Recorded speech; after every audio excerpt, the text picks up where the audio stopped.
primeiro e o último. Na sua Bíblia está o alfa e o ômega, né? Alfa é a primeira letra do alfabeto grego. Do alfabeto hebraico é a letra Aleph, né?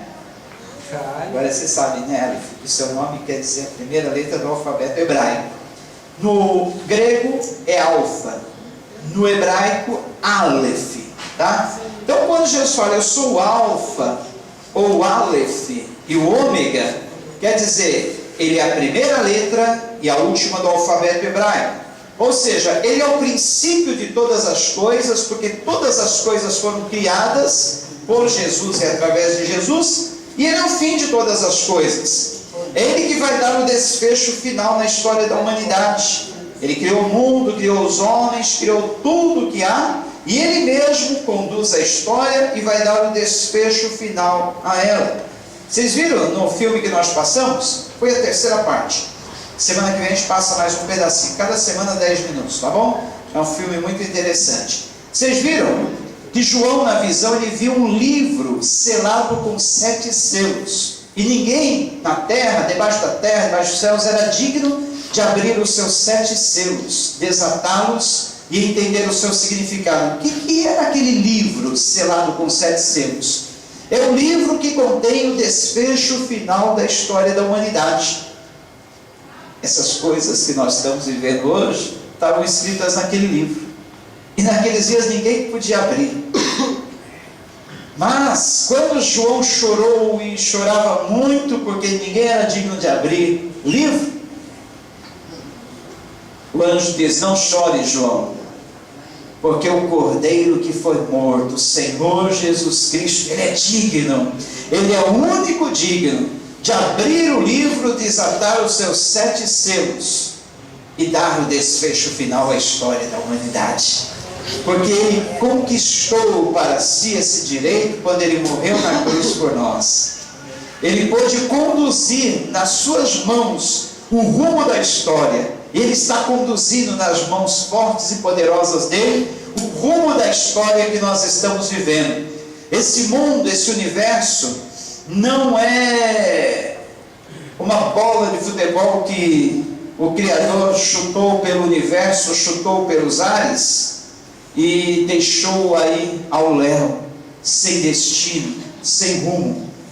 Esse mundo é orientado, é guardado, é conduzido pelas mãos do Senhor. E só Ele tem o futuro, só Ele tem o rumo, só Ele tem o desfecho final e certo para a história da humanidade. E Ele está no controle do universo. Vocês viram na semana passada? Eu dei uma visão geral do Apocalipse e eu mostrei que todas as coisas que estão acontecendo estão dentro do planejamento do Criador, estão dentro de tudo aquilo que foi predito pela Bíblia, a palavra de Deus.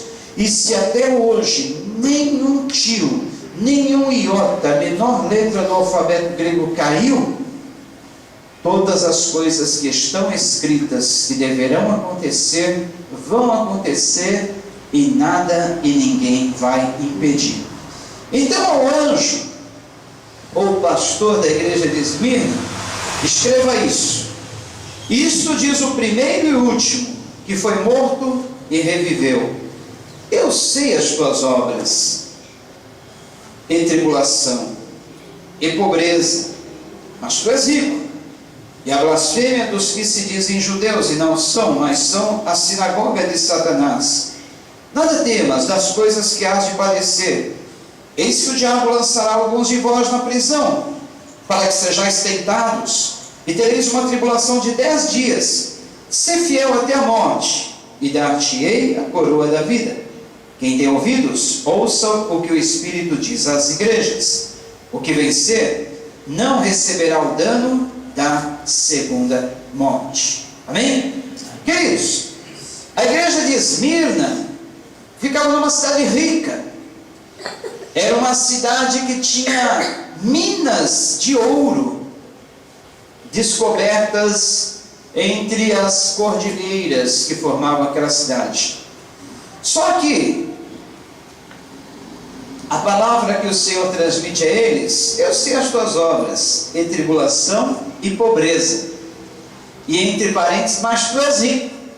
Ou seja, eles estavam numa cidade, aquela igreja estava no meio de uma cidade que se orgulhava das suas riquezas, eles tinham ouro, mas ao mesmo tempo a igreja estava sofrendo uma pobreza espiritual. A igreja daqueles dias, meus queridos, era uma igreja muito perseguida. Vocês viram ali no filme que quando o apóstolo dá uma plaquinha para aquele cidadão que estava de espião lá, que estava de espião, escrevesse alguma coisa, ele escreveu, fez um desenho de um peixe, escreveu cristão. Porque quando, naqueles dias, alguém queria se identificar como cristão, para ele não dizer eu sou cristão, havia um código, era tipo um código secreto. Por exemplo, duas pessoas se encontravam ali na beira da praia, onde eles estavam trabalhando. Eles não podiam dizer que era cristão, porque eles eram muito perseguidos. Então, um fazia um sinal assim, uma concha, de boca para baixo. O outro fazia uma concha, um risco de uma concha de boca para cima.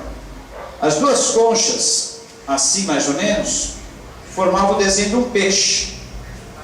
Eles estavam dizendo, eu sou cristão, eu também. Um riscava assim, outro riscava para baixo, formando o desenho de um peixinho. Por quê? O nome peixe em grego é ictus, I-C-T-H-U-S. Com a palavra ictus, eles formavam um acróstico. Alguém já brincou de fazer poema acróstico? Pegar uma palavra, por exemplo, amor. E cada letra da palavra amor escreveu alguma coisa. Escreveu uma frase com a letra A, uma frase com a letra M. Quando eu namorava a pastora, eu fiz um acróstico com o nome dela, Sandra Elise. Para cada letra eu escrevi uma frase. Então isso se chama acróstico. Então, por que os cristãos tinham o símbolo do peixe na antiguidade, nos primeiros dias da igreja? Porque era a forma deles se identificarem, não podiam dizer abertamente que eram cristãos. E a palavra ictus, peixe no grego, formava um acróstico. Iesu Christou to Theos Ios, ou seja, Jesus Cristo, o Filho de Deus. Cada letra da palavra ictus formava exatamente essa frase. Iesu Christou to Theos Ios, ou seja, Jesus Cristo, o Filho de Deus, o Senhor. Então, por isso que o peixe ganhou, ou os cristãos ganharam o símbolo do peixe. Porque até hoje, né, o cristão geralmente usa esse símbolo, um peixinho. Porque a palavra ictus forma um acróstico exatamente com essa legenda: Jesus Cristo, Filho de Deus, o Senhor. Então, veja bem, queridos.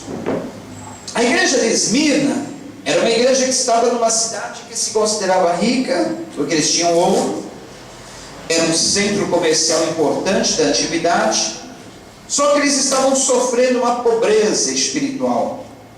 Havia no meio daquela igreja pessoas que se orgulhavam dizendo que eram judeus, mas na verdade não eram. E eles queriam formar uma sinagoga no meio da igreja para voltar a utilizar os velhos ritos dos judeus. É uma coisa que acontece até hoje na igreja, sabia, queridos? Tem uma igreja aí no Guarujá que virou uma igreja judaica. Era uma igreja que andava certinha, ali perto do Guaíbe, era uma igreja que andava certinha. Só que agora eles resolveram ser judaizantes. Os cultos deles são somente aos sábados, não tem culto aos domingos, eles guardam totalmente o sábado. Todas aquelas proibições que tem no Antigo Testamento, inclusive comer carne de porco, que hoje não tem mais nada a ver, porque em Atos capítulo 8, quando Deus dá aquela visão a Pedro, e dentro daquele lençol havia todo tipo de animais, de várias espécies, inclusive animais que eram considerados imundos pelos judeus. Deus disse a Pedro: Pedro, mata e come. Pedro disse: de forma alguma. Pedro guardava ainda os costumes judaicos: de forma alguma, Senhor, jamais eu comeria alguma coisa impura, imundo. Aí Jesus o adverte, dizendo: não tornes impuro ou imundo aquilo que eu já purifiquei.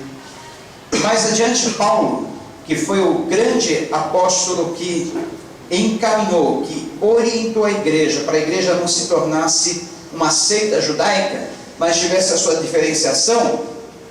Paulo ele diz que toda criatura é pura aos olhos de Deus se for recebido com ações de graça. Então, se você tem na mesa uma carne de porco, não coma com a sua consciência pesada pensando. Os judeus proibiam isso, a lei judaica proibia. Não, Paulo agora, orientado pelo Espírito Santo, ele diz: recebam o alimento, todo o alimento que for colocado na mesa de vocês com ações de graça. E através dessas ações de graça, esse alimento se tornará puro. Esse alimento se tornará um manjar desejável ao Senhor. Que coisa maravilhosa, né? E outras proibições mais. Queridos, se você lê o livro de Levítico, se você lê o livro de Deuteronômio, você fica perdido, perdidinho de tantas coisas, tantas minúcias da lei, que os homens tinham que observar. E olha, tem mais. Se a pessoa observasse 300 mandamentos e tropeçasse em um, ele já não era mais digno. Ele já era uma pessoa perdida, totalmente perdida. Já pensou se fosse assim nos dias de hoje? Muita coisa você vai comer, às vezes tem que comer na rua, é feito com base em coisas que eram proibidas. Carne de porco, carne de outros animais, e muitas outras coisas mais. Ah, tem mais. No dia de sábado, tinha tanta proibição, tinha quantidade de léguas que uma pessoa podia caminhar, nem eram léguas, eram metros. Tinha quantidade de metros que uma pessoa podia caminhar, tinha quantidade de movimentos que uma pessoa podia fazer. Ou seja, se ela quebrasse a lei do sábado, também estava irremediavelmente perdida. E tantas outras coisas. Dê uma olhadinha por curiosidade no livro Levítico, no livro Deuteronômio, você vai ver. Hoje, se nós tivéssemos que observar a lei para sermos salvos, sabe quantos de nós se salvaria? Nenhum. Ninguém, nenhum de nós nos salvaríamos pela lei. Mas Deus, Ele deixou a lei por um tempo, para ela servir, para nos mostrar o que Cristo fez na cruz. Porque quando Cristo morreu na cruz sem nenhum pecado, Ele diz: eu cumpri toda a lei. O fim da lei sou eu. Se vocês creem em mim, aceitar o sacrifício que eu fiz pela vida de vocês, vocês estão salvos. Porque eu cumpri a lei, me sacrifiquei, derramei o meu sangue por todos vocês, para que vocês, crendo em mim, sejam salvos através de mim. Coisa maravilhosa, hein? Então Jesus veio, cumpriu a lei, Ele andou sem pecado algum, para que hoje nós, crendo nele, aceitando o sacrifício que Ele fez por nós, temos vida, temos a salvação. Então, gente, quando alguém disser para vocês que vocês têm que seguir os costumes judaicos, fazer isso, fazer aquilo, pergunta para essa pessoa se ele segue à risca todos os mandamentos de Levítico, de Deuteronômio, de Êxodo. Você fala: olha, eu sigo alguns, outros não. Ele está perdido também. A pessoa, se ela optar em seguir a lei, ela tem que ser salva através da lei. E pela lei é impossível se salvar. Então é por isso que nós escolhemos ser salvos através de Jesus. Porque em Jesus nós só temos que crer nele, depositarmos a nossa confiança nele e vivemos de forma que agrade a Ele. Aí nós estamos salvos pela fé, arrependidos dos nossos pecados. Então, gente, da mesma forma como lá no Novo Testamento havia aquelas igrejas que acabavam se desviando do rumo certo e acabavam voltando às fábulas, aos velhos rudimentos, aos ensinamentos da lei. Hoje tem igrejas assim. Essa que eu citei aí do Guarujá é uma delas, mas tem um monte de igreja por aí fazendo essas bobagens, tudo por falta de sabedoria